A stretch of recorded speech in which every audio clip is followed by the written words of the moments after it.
Ladies and gents, how are you doing? It's 2026, and just like 2025, every single day you dig up some story that proves that you're still being humiliated and your loved ones and your friends and family are still being killed on account of the fact we have a pathological, mentally ill, globalist sociopath running the country and probably the whole of the Western world. But here's another good one for today from the Telegraph.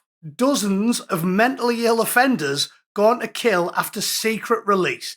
Telegraph analysis shows how many former inmates of mental health units went on to take someone's life. Aldo is front and centre in the primary photograph associated with the story, but it gets much, much worse as soon as you start digging into it. So as usual, buckle up and prepare for the worst. There's a few thousand people who should still be alive now, and they aren't because we've got mentally ill, indoctrinated socialists running the state. I'm also going to segue into this video in which the slippery centrist Andrew Gold interviews a human rights lawyer. And honestly, it really does blow your mind. The amount of accolades and letters behind his name and power and influence, the lunatic that he's talking to, Mr. Stafford Smith, it'll blow your mind. It'll blow your mind. So let's get into it.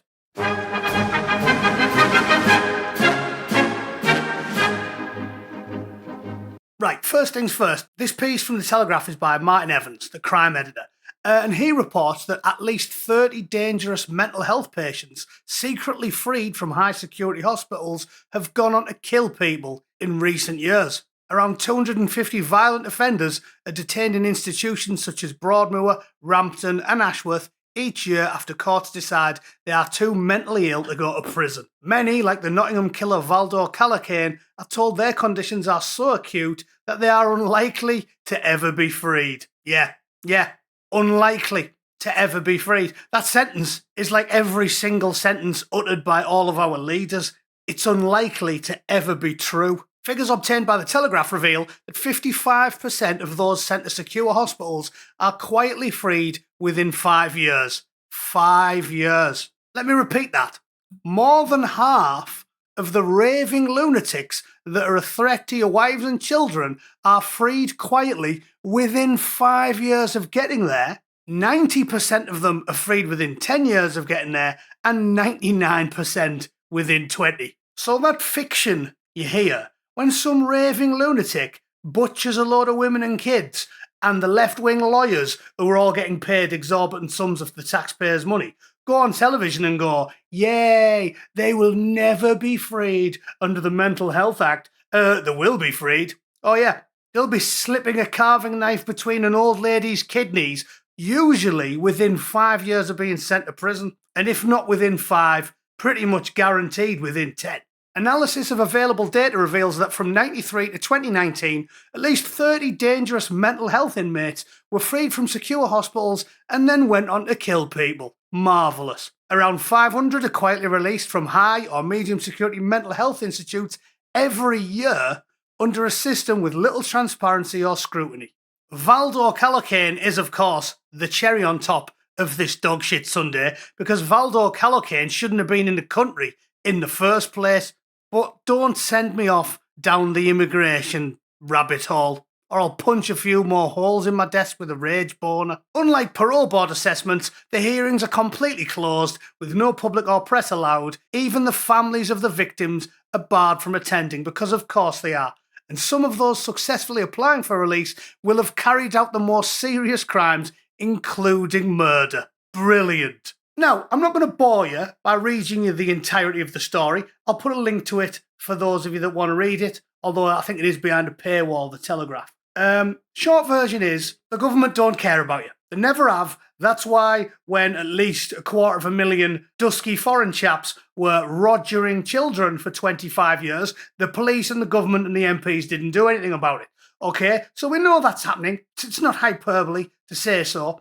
And they're releasing murderers, foreign murderers like Mr. Callachane, and they're just up there out on the streets and they kill people. The people's lives are snuffed out and the government don't care. So you might be sitting there saying, surely this is incompetence, Bootneck. Surely this is like an accident. It's oversight. No, it isn't. These lefty human rights lawyers are, well, to you and I, completely deranged, but to the great and the good, well, they're running the show. The civil service, the judiciary, the judges, the lawyers, the courts, the Home Office, most of the Houses of Parliament and Lords.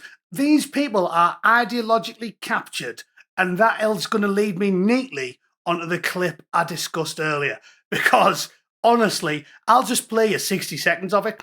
I sat through the whole thing because I try not to be an ideologue. I rage against pre-conviction and, desperately try to interrogate all of my ideas to maintain rational, coherent thoughts. Okay, so I sat there and I listened to the full 90 minutes of that slippery, fake, centrist Mr. Gold there, right? Talking to one of the most decorated, powerful, highly thought of British human rights lawyers, and just really, really get into what he thinks. Rather than torture you with loads of it, let me just show you 60 seconds to show you how much of a raving lunatic this bloke is.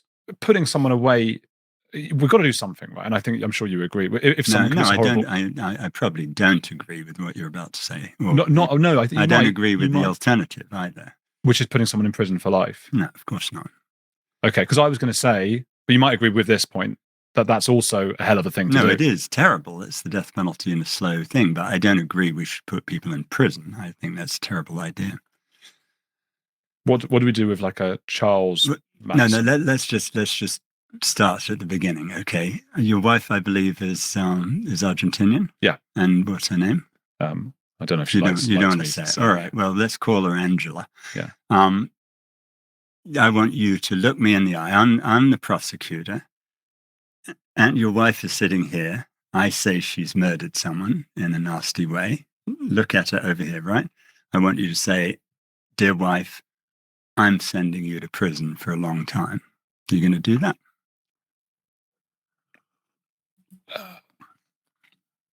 Lock her up, throw the key away, I don't care. These people are completely deranged. Goldstein is a weasel, right? I can't believe he's pretending that's a difficult question to answer. He's so obsessed with sitting on fences, pretending to be impartial, that he can't even answer that question. You find out that a loved one has callously murdered someone, and you don't want to see them go to prison for it. Like, that's going to cause you some problems, is it? Not if you're normal. Not if you're a normal working class citizen with a moral compass who knows that life can be hard sometimes and you've got to grit your teeth and do the right thing. These people, this fella here, he's one of the most powerful people in the land. If you don't know who it is, by the way, his name is Clive Stafford Smith, OBE. Obviously, he's got Oscar Bravo Echo behind his name because he's a rat, and the only people who we give awards to are oxygen thieves of the highest order. There's his laundry list of accolades. Obviously was appointed an OBE by Tony Blair. These people are awful. To normal people, they're mentally ill. They're in thrall of an ideology as surely as any suicide bomber. And that is who's running the country. They'll sit there with a straight face and say, prisons shouldn't exist. No, it's a terrible idea. I don't know whether you'd call it pathological altruism, genuine mental illness, like a cult mentality, but they are fanatics, okay? And that is who is in command of your destiny in the United Kingdom. True believers, genuine fanatics, extremists who cannot possibly bring themselves to see the world with the same dull pragmatism that the working classes have got, which is what I've said loads of times. I'd rather have an army of scaffolders, builders, and window cleaners running the British civil service and judiciary than who's in there now, because at least we'd get a modicum of common sense. These lunatics are true believers. That's why they're letting in unvetted fighting age men every year, every day. That's why they didn't do anything about it when 25 years of kiddie fiddling went on. And that's why mentally ill foreign psychopaths like Valdo Calacane kill your children and the government don't do anything about it. Okay? I think I've made my case. We're ran by raving lunatics.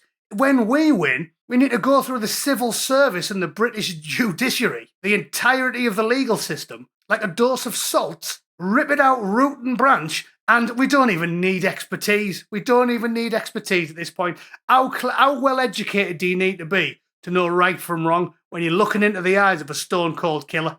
If you want to listen, if you want to torture yourself for 90 minutes, honestly, and really get into the mind of these people, I'll put the link to Goldstein's interview as well. And you can let me know what you think. It's staggering what these psychopaths think. And it's very, very telling that they're willing to say it in public. I guess like all religious zealots, they're more than happy to proselytize in public, aren't they? Unbelievable. Anyway, let me know what you think. As usual, I hope you enjoyed the video. I'll see you all tomorrow. Toodle pip. Cheers.